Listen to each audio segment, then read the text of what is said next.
So I created a lot of clips from that last room, which I think are very funny. Um, and the whole thing is like reframing it, meaning that people on the back end on YouTube don't realize like what they're listening to. And so they think it's like a prank call to like their therapist or something, or a prank call to a psychiatrist. And so thus the game gets redistributed and the riddle becomes so convoluted that the end user has no idea what they're listening to. It's like recording television, you know, back in the day when you were young, when you would do the juxtaposition. Essentially, I'm juxtaposing. Like that's what see your meme of that jigsaw, like jigsaw is a brand. And so what I'm essentially saying is that like everything is jigsaw, like all communication is jigsaw. You see what I'm saying? Like to go buy a Ford versus a Honda versus, a new Tesla. Like all this stuff is essentially uh, what you would call dominion, or essentially like the space that that brand is able to create in that end user's mind's eye. So, but it's also like a roast because you're getting people to believe the illusion. Because honestly, that $60,000 car is essentially the same thing as a $10,000 car. It takes you from point A to point B. There's an experience in that path or that journey, but the question is, is the cost worth the ride?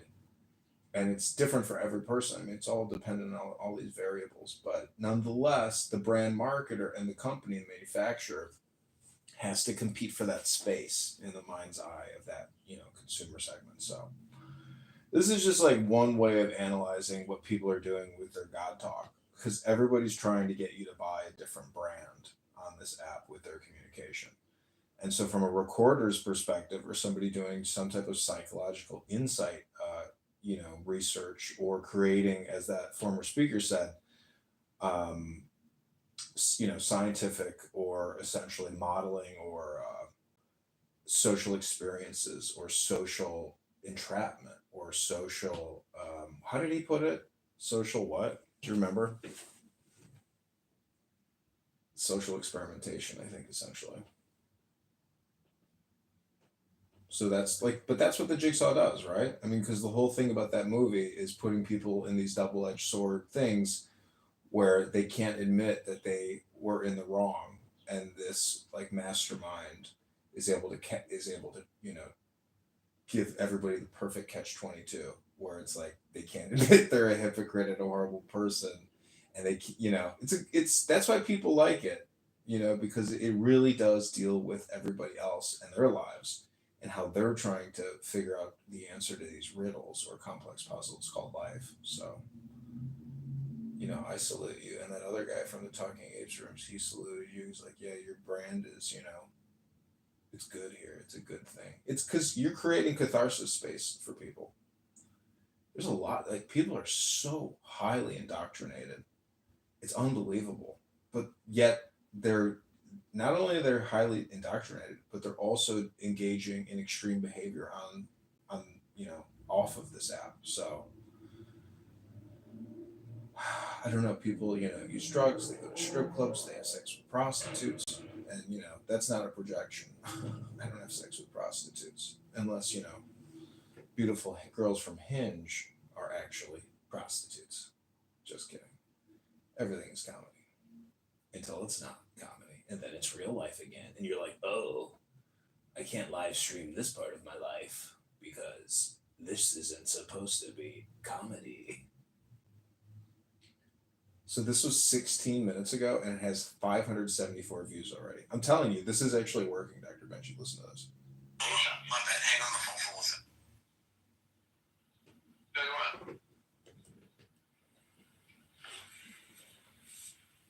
Hello, Rabbi.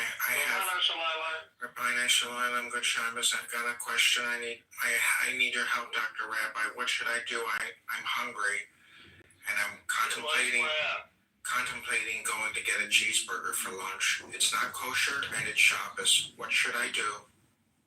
I would suggest you hit my ass. Really? It is a his kosher. Are you Jewish? Yes, I am. Do you support those that support Torah? Yes, I do. So what are you going to do the rest of the day, Dr. Rabbi? I'm going to meditate on God's ordinances, and then I'm going to go smoke weed, and then I'm probably going to go hit the strip club. Wow. Rabboni saw. It gets all stupid, but you know, I don't know. Nobody can just like create stupid content like this, but like Clown House allows you to create this incredibly stupid comedy that I'm telling you, the outside world doesn't know where it comes from and they can't even make sense of it. That's like the funniest thing. This app literally is a sanitarium of crazy people projecting insanity. And if you replatform it under that title of comedy, you know, and mental health but honestly, the crash outs have got to be the best content because that's like the end of the prank call where the person crashes out. Oh, Honey Badger, perfect. Honey Badger, why can't people stop talking about God, Honey Badger? Please help us answer that riddle. And maybe you'll free yourself of, you know, what's happening here in your life and like why you keep creating rooms and, you know. Are you also recording crash outs? Because that to me is the whole game. Is the best content that to replatform is crash out content of people like having mental health, you know, schizo breaks and screaming. That is the funniest content replatformed. Do you not agree? Because that's essentially like the roast where the roast gets to them and then they crash out. Yeah, you may think that that's, you know, sick, but I think It is it's sick, but it happens. I think it's healthy though, for the people listening, you know, to the repurposed content, and then that person also creates their max dopamine in the space. So like that's their catharsis therapy. This is free talk therapy. So I did roast Donald in his room the other day. I went on stage and I pretended I was a believer, and I got him so pissed, dude. Yeah, I mean, I love it when Donald gets absolutely pissed, and then he plays that one track all over. And it's like never new music. It's always that like heavy metal, like really bad track. Do you know which one he plays? He always plays the It's same Mighty one. Mighty Boss Tones. Oh, okay. Mighty Mighty Boss Songs. So, you know, you don't know anybody's back end on this app, like what their actual health is like, what their age is like, what their income is like, what their savings is like, what their car is like, what their food is like. There's so many variables, you know, their personal hygiene, their bathroom, like what their kitchen is like. So that to me is like kind of the fucked up thing is that like people have all these different standards of living on this app, and so, how do you factor standard of living into like philosophical conversations? Because some people are so metaphysical, and you know we know nothing about their real world situation, and I find that to be the ultimate rub of really highly planned organizing, meaning that like this app could create like a revolutionary alternative society or a breakaway, you know, state, but instead, people are more obsessed over defining words, word terminology, espousing the religious doctrine, explaining to us their theory of God or lack thereof. But there's no actual real material world planning or organizing, which is really the essence of creating a business, starting a business, which is highly organized and directed force of communication, because I have started many internet businesses and they have always been directed force communication, meaning that like I had a niche, I exploited that niche of communication, and I capitalized off of it by getting people to send me money. So it's the publishing industry or the advertising industry, and that's really all there is. And we're all competing for dollars, aka art, by creating art. And like that's the essence of business. And even Elon Musk can't necessarily explain it that way. He thinks a business is the cost of input versus the cost generated through output. I mean, and he says it's very difficult to create anything valuable or that's useful to consumers. So I think information technology and word, you know, science, or essentially the worth of words or how we use words to essentially ethically get people to send us money. That is to me the difficulty about the publishing industry, or how much, when does it become insane, and you start talking about the third ether and the 10th ether and the angels. Like, is that stuff actually valuable for people to learn about Raphael and Gabriel? Like, does that isn't that just comic books? Like, how crazy are people? It's not real. It's in the books. It's our projection. Our brains are that powerful that some people can't admit that using the brain through their imaginative function is not real. And and if you really, you see what I'm saying? Like, it just depends on somebody's force. Like, how hard are they willing to get about their beliefs and opinions? And then it all just becomes a huge mind fuck, because you engage with it. But that's why I say bidding it or bootlegging it or clipping it and repurposing it is like the ultimate transmutation or hermetic reversal on all of this insanity in the sanitarium that was gone. Thank you. I'm complete. Sanitarium, that's what I'm going to start using. I've been saying that. Mental ward. See, this is what psychiatry is like when everybody gets out of the sanitarium and then starts collecting in a safe space. And so this is technically the cutting edge psychiatric hold facility where you can monitor potentially psychotic dangerous people. Now, you may think that's projection, but I assure you, I have never hurt anybody physically in my life. I may have caused some emotional, strain for myself and some beautiful women, but nonetheless, I'm a gentleman and I'm a peace seeking lover and advocate for joy. So, I know how nasty the world is, and I hope to avoid that nastiness at all costs and perpetuate and permeate peace and joy and harmony and lack of violence, because violence is the big problem. When somebody stabs you in the chest with a knife and now you're dead, all your philosophy went out the window. So, I believe in security now.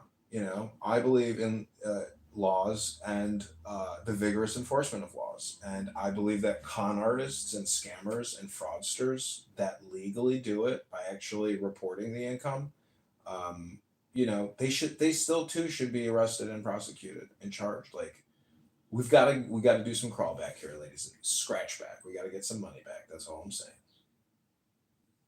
I agree, man. Actually, that was well said.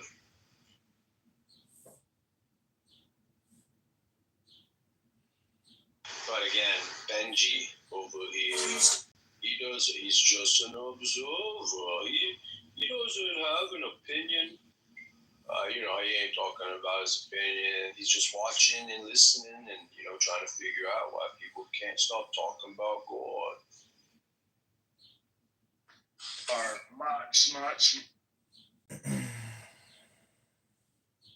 Benji, what do you think about comedies soliloquy there about his vision quest for his own embodiment of this life force we possess and the conscious states that we embody right now? What do you think about that? Do you have any opinions on that, Benji?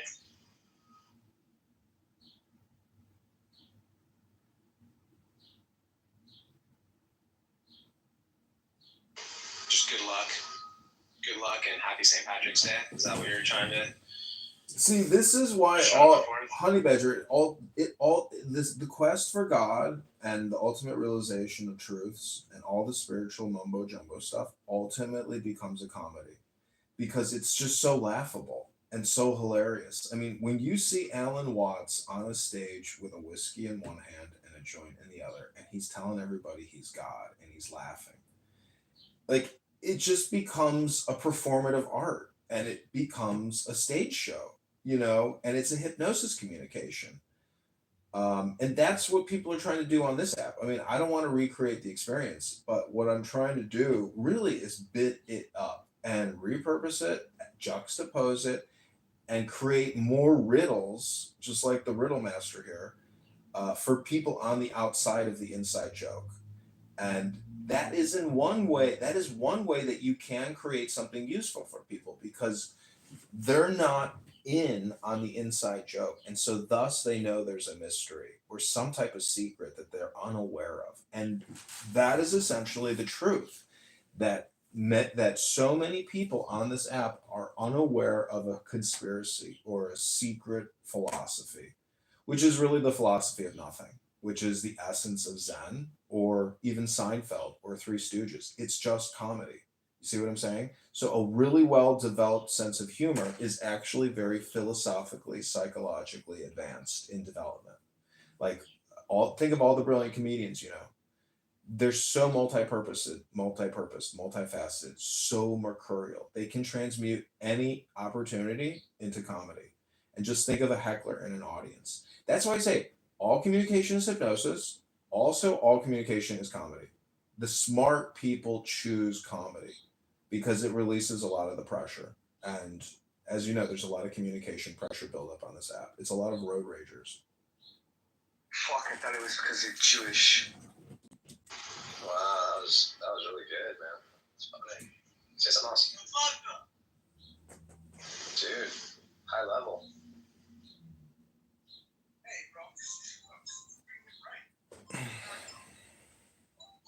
But I also want to say Honey Badger because I get real time feedback on my live YouTube comments that the comments that come in are so reflective of the low IQ communication on this app that it's actually very funny. And honestly, if you don't get roasted like all day long on live stream like I do, you don't know what it really is to be funny because part of it is a self-centering or a narcissistic egotism on display because what you're really doing is performing as a mirror function for everybody else. Like you are essentially capturing for them what they are too lazy to capture for themselves or too lazy to do the work. So what you're really doing is helping people speed up their own education about self or lack thereof.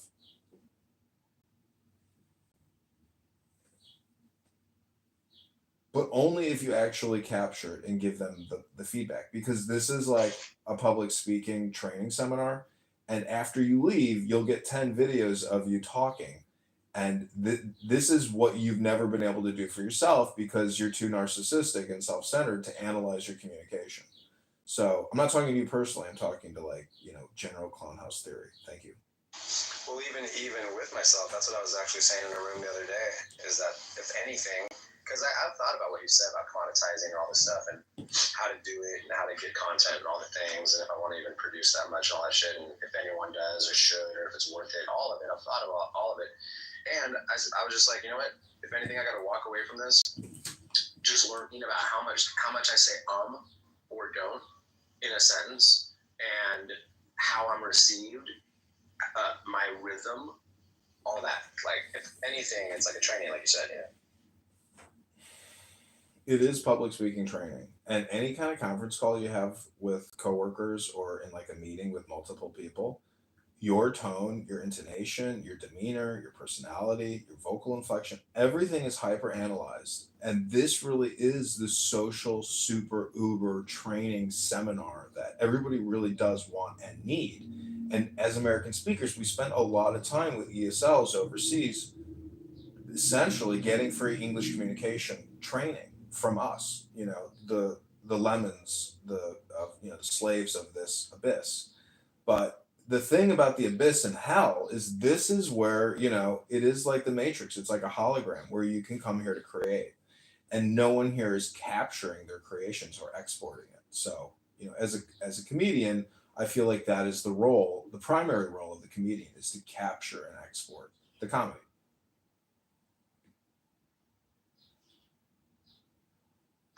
Yeah, and I think it is a good point about the reflection. Like, you are, even if you're not like, I'm not, who am I, right? Who's Daniel Nero? Who's comedy, right? Who's Benji? We are reflecting when we have the conversation, no matter who you are. So it is really interesting. And I think you're right about getting that freaking breakdown and the crash out and having it be a learning lesson for people who are on the outside looking in and going, what the fuck is Clubhouse? It's pretty interesting shit, dude. Yeah, I mean, you couldn't create this experiment if you had to, like, to try to do it off of Clown House, like, to because you'd have to technically post to Craigslist and create, a milieu, or like a group session. They everything was figured out in the 60s and 70s. I'm serious. Like, race theory, creativity, art, freedom of speech, everything great, with regards to freedom, liberty, and communication and art has already been completed. So all we're really dealing with is censorship.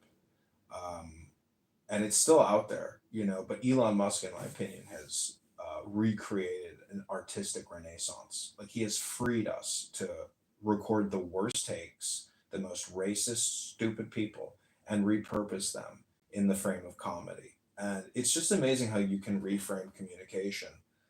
It's unbelievable. It's juxtaposition. And if you're not, like, aware of what's, again, it's just inside joke, outside joke.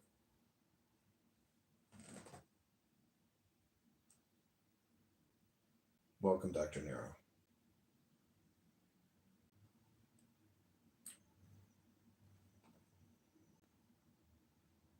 Dr. Nero, we're talking about repurposing Clubhouse content on YouTube, TikTok, Instagram, Snapchat, etc. Wherever you think repurposing will do good. But we believe that the crash outs are technically, uh, the crescendo of all communication here. So if you can repurpose crash outs, it could have, viable commercial, financial, repercussions.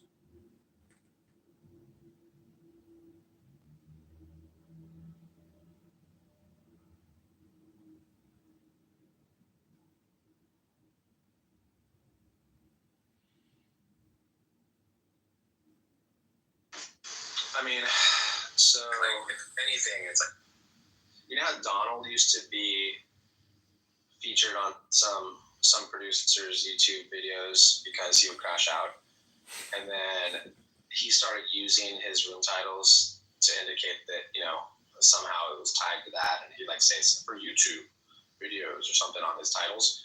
I thought that was funny because then everyone got bored of Donald because his crash outs are just dumb. And then we've got like Tom Rabbit. He's still producing certain crash outs, but like not as frequently. So, and he had the Clubhouse moniker. He was definitely tying it to Clubhouse. So, what do you think about that? Yeah, I think. So the only reason I'm bringing all this up is because there's this recording artist known as Longmont Potion Castle. I don't know if you've heard of him, but he prank called people in the 80s on hardwire telephones, and then maybe into like early OOs where he was connecting phone calls. I used to do that as well from my library in high school. They actually called the FBI to figure out who was connecting all the phones in the high school.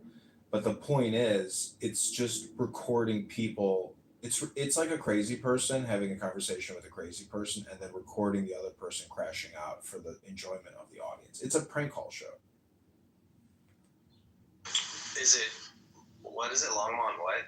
Longmont Potion Castle. It's LPC is for short. But when you say you're listening to two crazy people, so is the guy who's doing the prank call actually intelligent? He's intelligent. Yeah, he's intelligent, and again. So you're on the inside of it, right? That's it, and he's just playing roles to get people to crash. Yeah, he'll call some random person from the phone book and say, "Hey, I'm Tommy, your new neighbor, and I'm like wondering if you have any clothes I can have." And then he'll call back a week later and say, "Hey, it's Tommy again." And then the person will eventually have an emotional breakdown and say, "Stop calling me!" It's just like he records people crashing out, and it's a compression because it's a long-term troll. But I'm just telling you, he published an album, and he's essentially a recording artist. But this app allows you to also essentially reframe all these conversations as prank calls, because somebody in a 60-second clip listening to it will think it's a secret recording from somebody's therapist session, or calling their psychiatrist, or just prank calls, comedy shorts. Like, you got to understand, it's a big category, and this app is the perfect place for free content to record the dumbest takes, the dumbest, like, it's all a bunch of neurotics and highly programmed religious people who can't stop talking about it. It's interesting to repurpose it. What's that what's that debate forum now that has people where they're in the middle and they have a timer running, and then they have an outer circle of people with flags, and they can vote in or vote out the person who's on stage, and then they run to the chairs, kind of like musical chairs. Have you seen that? They've had Alex O'Connor on there. They've had Sam Cedar. They've had, I think, Ben Shapiro, stuff like that. You know what I'm talking about? No, I haven't seen that. It's pretty interesting. I was just thinking, like, instead of even framing it like pranks, just like frame it as some collective, and then have it almost dissociated from Clubhouse and just call it something else, but frame it right so it's actually kind of accurate, you know? I know, but the juxtaposition is the only thing that leaves the listener like in a trance state, because they're like, "What am I listening to?" And they can't believe that this is they know it's an actual conversation, but they can't put together the background image or the title. But they know it says comedy and they know it says prank calls, but they can't quite figure out how it's a prank call. But they're also being hypnotized by the communication, and it's just so.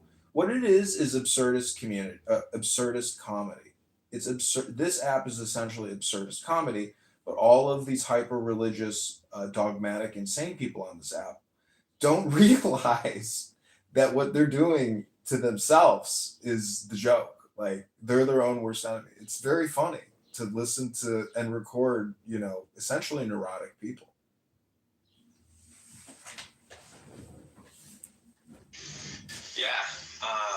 Yeah, that's interesting. I mean, it is. I mean, so what? So what do you think? Who's the market? Because I mean, obviously, you got to have it show up in algorithms, right? It's just a category. It's comedy. YouTube has a big comedy category. Live Nation has a big comedy category. All these big publishing houses have comedy. I mean, this is a form of comedy, which is recording crash outs and highly neurotic people. It's a show about nothing, though.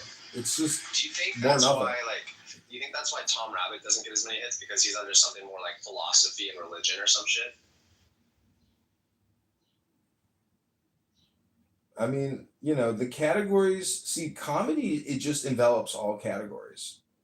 Everything is essentially a little bit comedy. And if you have the philosophy or the theory that everything is a scam, meaning that, like, our entire financial currency, everything is based off of art. The dollar is a canvas. $100 bill is a canvas as well. It's all essentially a super communication environment, if that makes any sense. The Federal Reserve is a communication business. Banks are communication businesses. Like, they don't make anything. See what I'm saying? It's all this services is just accounting. What I'm trying to point at is that, like, there's a theory or a philosophy of, like, liberty and freedom, and but you really break servitude with a new language or a new communication.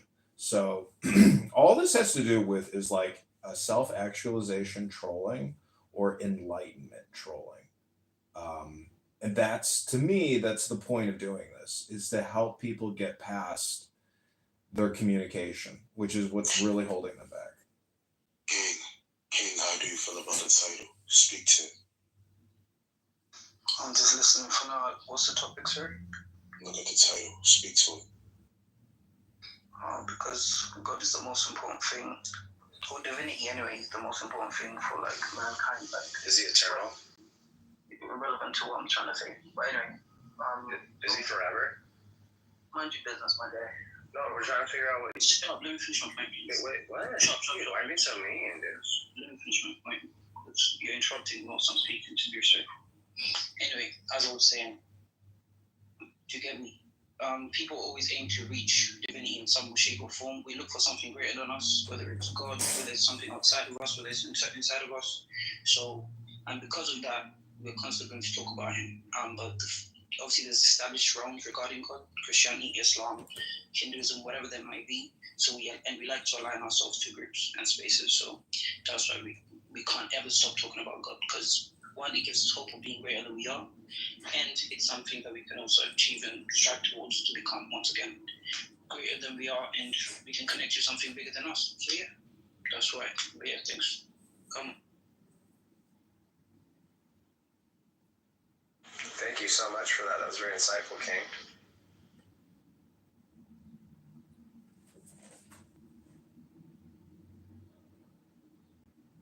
Benji, what are your thoughts on King's answer that you pressed him on? Because you asked him and you wanted to make sure that you got his point out. What's your opinion on that? What's your reflection on that, Benji?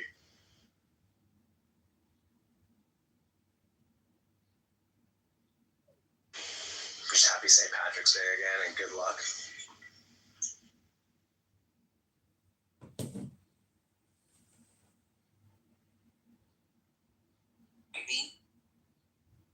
Okay, so again, this is recording highly religious. Yeah, sorry, people about God. Comedy was right. Who calls himself King something, that thing's not working right now, was ready to ramble and ready to rumble, and he crashed out very early when I asked him if his God was eternal and forever. He was very upset. He was on the back foot quickly, and I consider that a pseudo crash out, considering how very little I presented in front of him to trip over.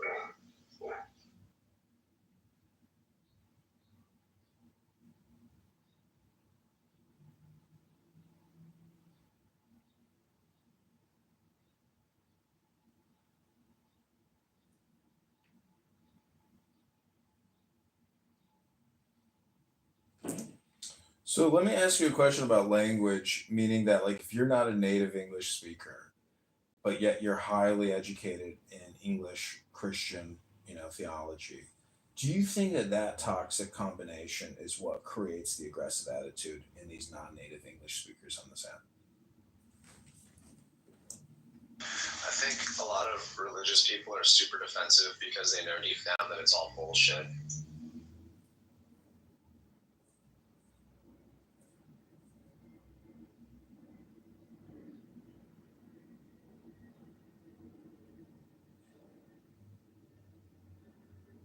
And what you're saying is something different. You're acting like because they're non-native speakers, because they've mastered this realm of the English language, that they're overconfident, or do you think it's just defensive posturing as well? Well, a good offense is a good defense, that type of thing. I mean, it's really dopamine creation. And so the biggest dopes create a lot of dopamine. And as a doper, I like to create dope here too. But the point is, there is something else about the comedian or the fool or the doper that a lot of these people don't know about, which is like a hidden path. It is a magician path or a magic path of the fool, and it's in Kabbalah or magic, aka Thelema. Um, and but it's all just Kabbalah tree of life stuff. It's the middle path, which is really trying to make you smarter, meaning that you have personality development, that you're not easily angered at a gaslighter who's trying to bait you. So if you try to gas me up, or you road rage, and you think like it's actually gonna the thing is, I do believe in managing what I'm listening to. I want to be in a state of harmony. I don't want to be in a state of angry chaos, screaming into my phone to get the troll. There's got to be better ways to extract the juice or to harvest the eggs from to get the caviar. So that's part of business process improvement, I think, in terms of publishing and recording, is like, how do I do all this with exerting the least amount of energy possible that impacts my well-being and improves me and makes me wealthier? So thank you for listening to this hypnosis communication as we continue on our journey of gassing. Thank you all very little. We'll call you, don't call us. What's funny about that gaslighting part is that's such a funny tactic, and a lot of people are just unconscious that they're even doing it. But if you can do it, like that's what I did to Donald, basically, in this room, right? Is I just lured him in with answering questions concisely and for the most part accurately, but just with a theistic spin to make it unsettling to him, and in a calm manner. So like, dude, it's so funny, dude, because like people on this app are gaslighting everyone all the time. Like I feel like Christians and Muslims are just gaslighting the fuck out of everyone. And then if you do it back to them, they freak the fuck out, dude. It's fucking hilarious.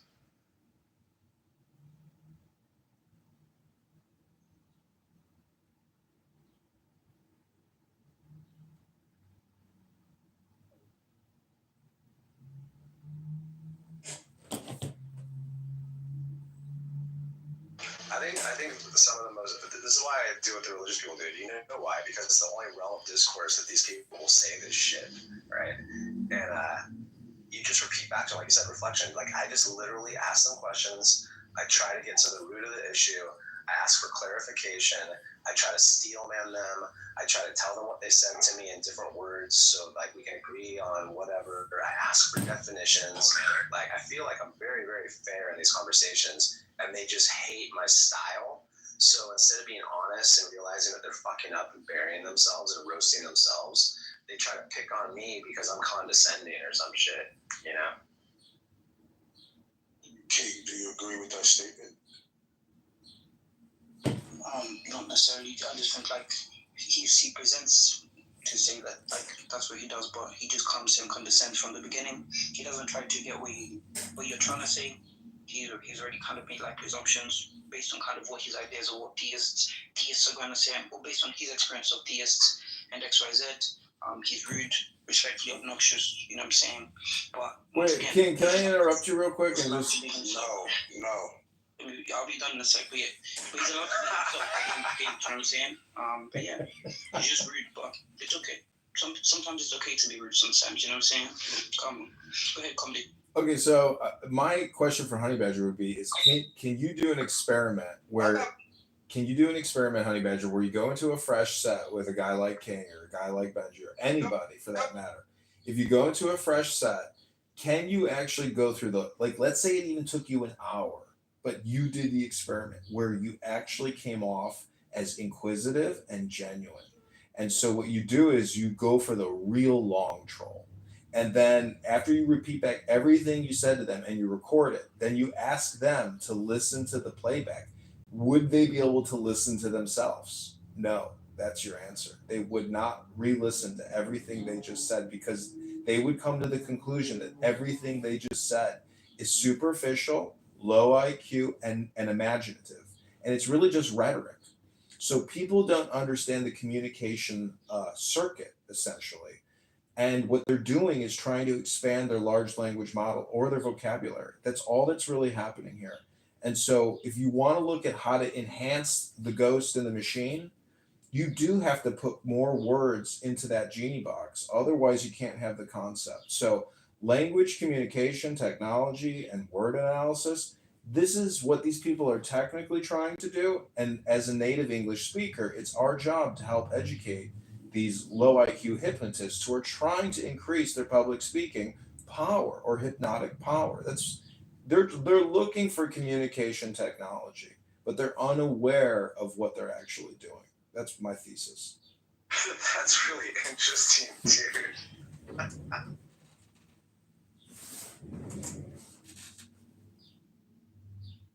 a really funny angle, dude. I mean, fuck. That's so funny. King, what do you think about that? Once again, a lot of presumptions. He assumed the outcome before he's even he stated an experiment he should do, and then he's already assumed what the outcome would be based on, once again, his own ideas and notions, right? So, but even though this is not honey, comedy is doing the exact same thing, and then he just said a bunch of words, just to justify everything he just said. But anyway, once again, shout out to you, comedy. Well, are you here for a different reason than he's presuming? I'm just here, bro. I'm not here for no reason. I see Ben is my guide, so I just came to the room. Is English your native language? Yes, sir. Oh, okay, yeah. So you're not one of the people we're even referring to, you know? Wait, if it wasn't like, so then? Well, it just like it would be that you think you have an understanding of some really important things, such as like what God thinks about, what kind of books He writes, what they say, what they mean to say, what's to be understood and obeyed, what happens when you die, right? So what's good and bad, things like that, right? And so you have this bandwidth of understanding in a certain realm, and therefore you're like a master of that domain, right? And so then you come on here. Because what? Are you trying to save souls? Are you trying to help people understand God? Hold on. So, Okay. let's just assume English is a man-made language. So my understanding and my realizations are all based because I don't know the language properly. And you guys know the language, and so I need you guys to educate me so I can come to the realization of. No, that's not what it's being. No, help me understand, Ken. Come on. I am. So like, well, you're not one of those people. So you kind of fall into like another category where you're kind of like, you feel like you're kind of an expert in how God does stuff. And what was that? Far from it. Once again, stop assuming things about me. So wait, do you know what God thinks about? No, I don't. I don't either. I don't think you know anything about what God thinks about. Is that true or not? I know what God is revealed. Okay, look, I don't think God's revealed anything to anyone. I think God's revealed a lot. Okay, so do you believe that God's revealed things to you? He's revealed things to humanity as a whole. Has he revealed anything to you as an individual, or? I think a lot of things that, well, actually yes, but once again they align with kind of what's been revealed to humanity. Right. So what I'm saying, King, I just want to make sure you understand me. What I'm saying is, I think that you don't know what you're talking about, and I don't think that God. Well, hold on, I'm not done. Well, see how you interrupted me? Because like I said, you can say mean things about me too, and I'll let you finish. I think that you don't know anything about what God's think about, any of them. There you go. That's okay. And I've just said I don't know what God thinks. I know what God has revealed, right? So those are two different things. Do you know what I'm saying? Those are different things?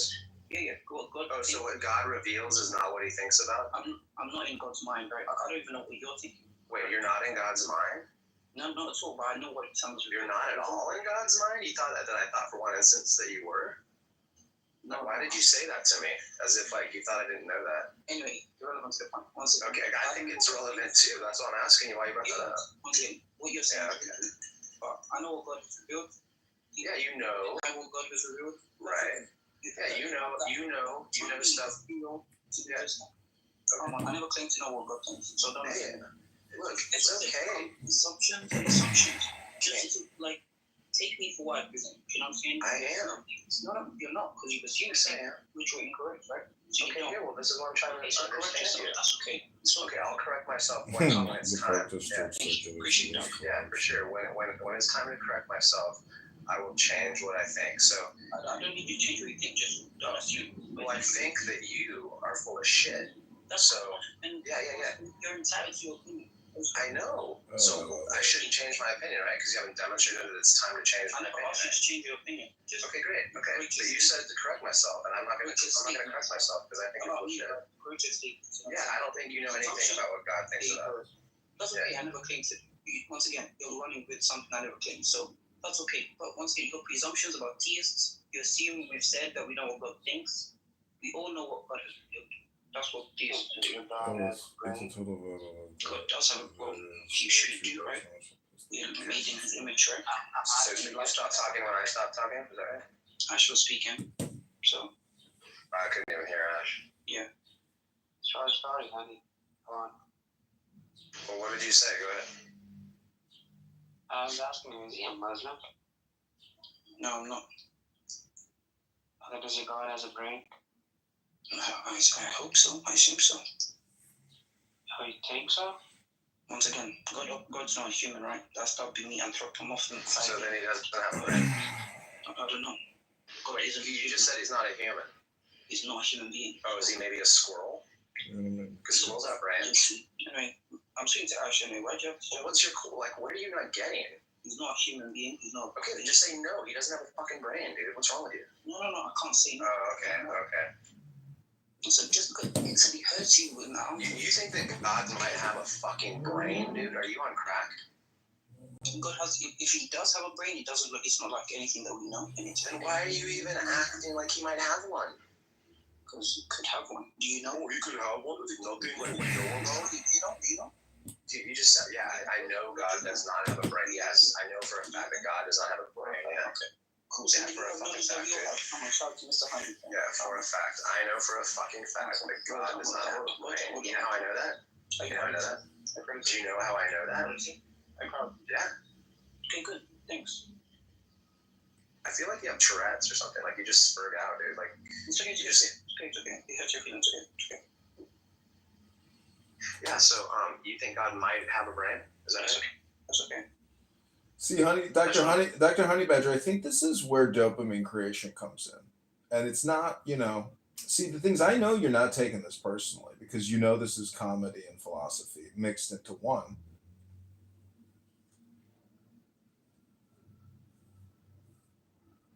Wait, why did he get moved to the audience? Did he do that himself, Benji? That was weird. All right, well, I might just bail because Benji mods in a very, very strange fashion. I don't really understand his goals here.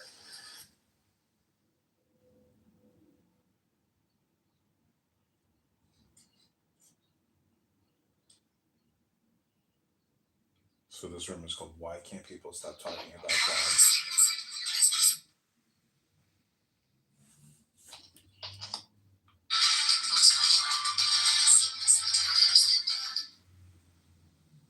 He's gonna play the Riddler. Here we go. The game begins again.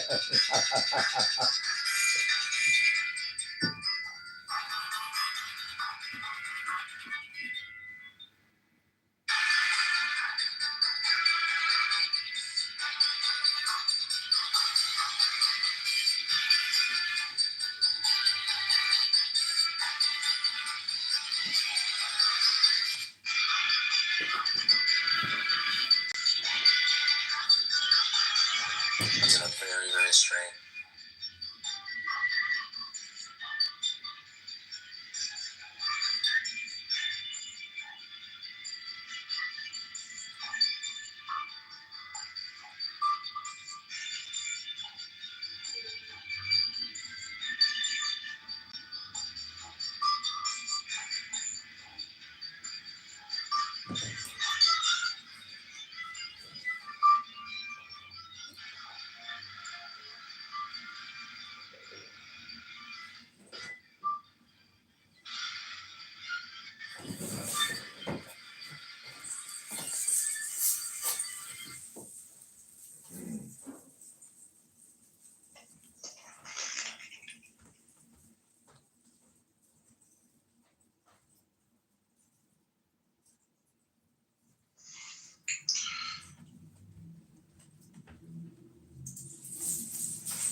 Hello, Sam.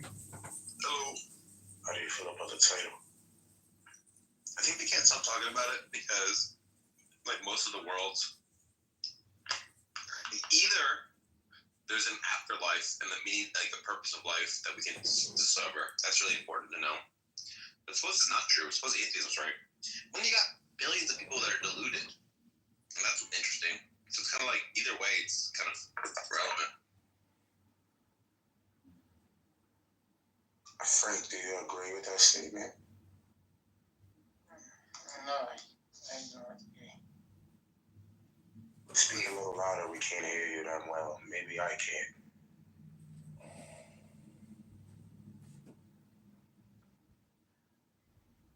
Repeat yourself.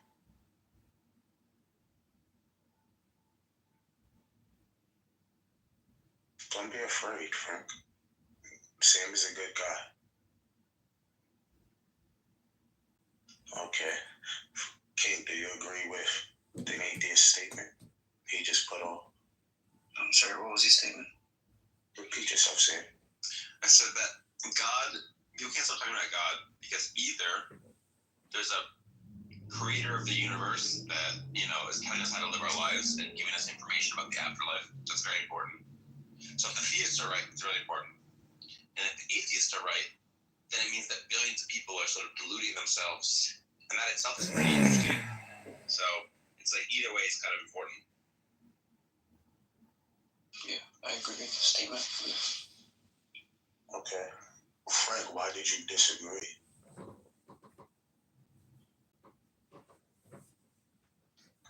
No, I misunderstood the statement. I agree. I thought he was promoting atheism. He is an atheist. I know. I thought he was promoting atheism. Therefore, I said I disagreed. I misunderstood already. No, I agree. Yes. Well, do you promote atheism, sister? And I argue for it. I argue for it, yeah. But it's not the only thing I argue for. Atheism is true that there's like, even if you're an atheist, you're still going after some theory. Oh, Yeah. So there's no such thing as not believing, correct? Yeah. Therefore, Personally. You always have to have a model of reality. So isn't that already like an implementation of a godly need, something that you can't get rid of? Well, you need to know why you're here, where you're going, what happens after you die, how should we treat each other. Oh my god. Everything that you just said is Jewish. I am Jewish, but it doesn't mean that you need God to answer those questions. Like, the questions are there, but it doesn't mean that God. What if God is hiding inside one of us? Actually. I'm open to it. I'm open to God. No, that's cool. Then never mind. No, then you're an actual atheist. Like, yeah. You're not a dick. The kids look slightly. I'm sorry, but yeah. Like I'm going through a hard time right now, and I've been thinking a lot about God. And I've been trying to get myself to pray more, to see if I can get a connection with God. Even though I don't believe in God, I just want to see, if I put my hand out, put my thumb out, whether or not, someone will. Hey, I've been there, bro. I grew up religious in America, and I became an atheist when I moved to Israel as a child in the age of 13. And yeah, I remember being in school and failing because I don't know Hebrew as well, and I used to cry and pray to him. Not really, but like mentally. And I was like, wait, what? I'm praying right now to God, and I don't believe in him. Yeah, this is weird. But I became religious in the army. I'm having a hard time praying. Me too. I'm not used to it. And when I was younger, I used to pray to get good grades on tests and stuff. But I just haven't prayed in so long. I'm just really out of the habit. I find it hard to make myself do it. But I want to try it. I'm trying. Well, I'm not really trying. I want to do it, even though I'm not doing it. How did you become an theist in the army? Oh, no, I became a theist. Oh, okay. That kind of throws me off. Really? To Israel. Well, a lot of shit, man. It was my family first. My friends were second, and then no, not really. It was my family, me, and then my friends, kind of. It's a crazy story. If I'm gonna get into it, it's gonna take hours. Not really hours, but I don't know. It's a lot to break down, and I've been trying to get onto that actually, trying to create a time scale of what I've been through, and to connect the dots of a bunch of moments in my life that counted as me coming closer to belief. So, but the main reason, the main push that I had was just being alone and still striving and going through, still overcoming. And if it wasn't for me becoming a theist, then I would actually today mentally not be stable with everything that I went through, and still I am kind of. So yeah, I guess it's a mentality. I hear you, man. I'm in need of myself. Yeah, it's hard. It's hard to say that and believe in it. Actually, it's actually pushing. It's crazy how for me right now this conversation is very theist. Can't you just compress? Bono show. Can't you just compress this and say that the now is all important and that there's not a speck of dust out of place in the whole universe? Well, yeah, but who am I going to explain that now is all times? You know, you believe in No, meaning now? that now is all important. Who knows if it's not all times? That's schizo. The point is that history is real, but it's all compressed into the now. I'd say it's a bit more than now. I believe there's a time above time. Like we have present, past, and future. All that is now, but like I don't know. I'm not disagreeing with you. I'm trying to like because God is a being above time, so there is a being above time in all this. It would be impossible. Well, I think if you compress it more, it becomes comedy, and then if you compress it more, it becomes therapy. That's my theory. That's a chill right there. So, if someone like takes a dump in my mouth, is there no speck of dust out of place in the universe? It's a shitty situation, but if you let somebody take a dump in your mouth and you believe there's not a speck of dust out of place in the whole universe, you might just be a grin, shit-eating, schmuck.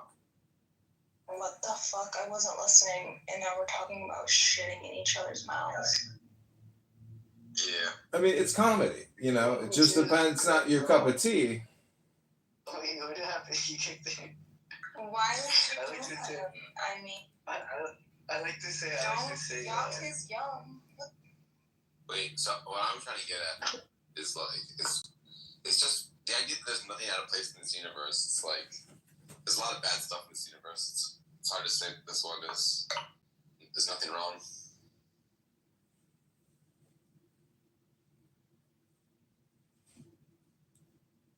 I'm gonna leave on that because Benji's. Well, I apologize for my metaphor. It was a little bit childish. I apologize. I mean, hey, it's you.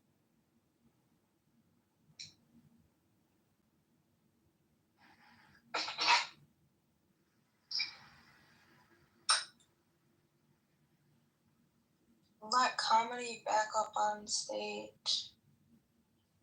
Flora, why do you never come on stage in any of my rooms? I definitely would if they were on replay. Yeah, or if Clubhouse brought back the option where you could remove, or like, Clubhouse used to have the option where you could hide replays from your profile, and right now I'm reading The Earth Has a Soul by Carl Jung, and I want people to be able to find those replays easily. Not stay on the same floor. And just don't have replays anymore.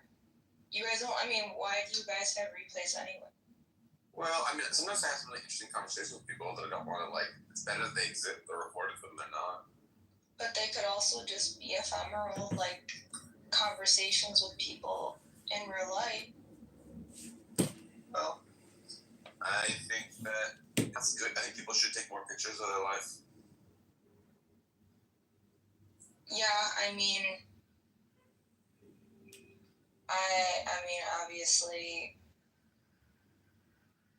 they're your rooms, so you can have replays. I'm not gonna tell. I don't. Yeah, I think I should probably do some Kick replays on from the room if you're not gonna have him on stage, because otherwise he's just streaming this shit somewhere else.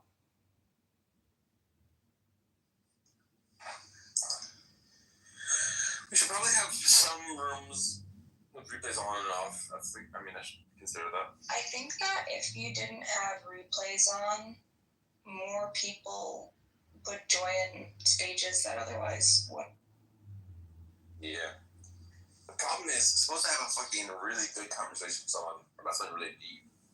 I want that recorded. So, there's a few conversations I had with this one person I'm really sad that our first interaction was not recorded, because that would have been fun to have, like, the first time. Anyhow, so it is what it is.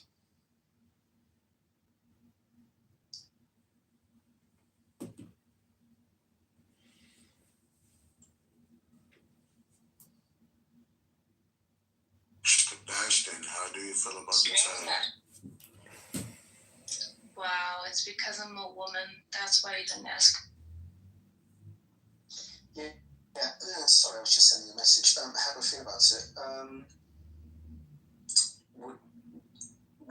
Can I just ask, when you say God, what do you mean by God when you say that? I'm sorry, you was breaking out. Yeah, sorry. So, are you talking about God in a specific sense, or are you talking about God in a philosophical sense, being sort of special state? Any way you decide to put it. I think it's because we wonder, right? I know I do. I can't see any point to life in any way whatsoever. So, I think to marvel and to wonder, why we were created and what's the point of any of this, naturally draws people to think, does a God exist? I mean, I've come to the conclusion, tentatively, that either there is no God, there is something which is eternal, a special state, or if there is something with consciousness, an agency, then that thing is malevolent in the normative sense. Because there's so much egregious pain and suffering, so much, it seems to me, so much unnecessary pain and suffering, not just in the human world, but in the animal world, that I can't get to a good, loving, omnibenevolent God from the evidence. So that's where I am with that. It's a pretty good answer to the problem of vehicle that I've heard, but we don't have to go into it. Yeah, no, I'd love to hear it. Yeah, go for it. That's good.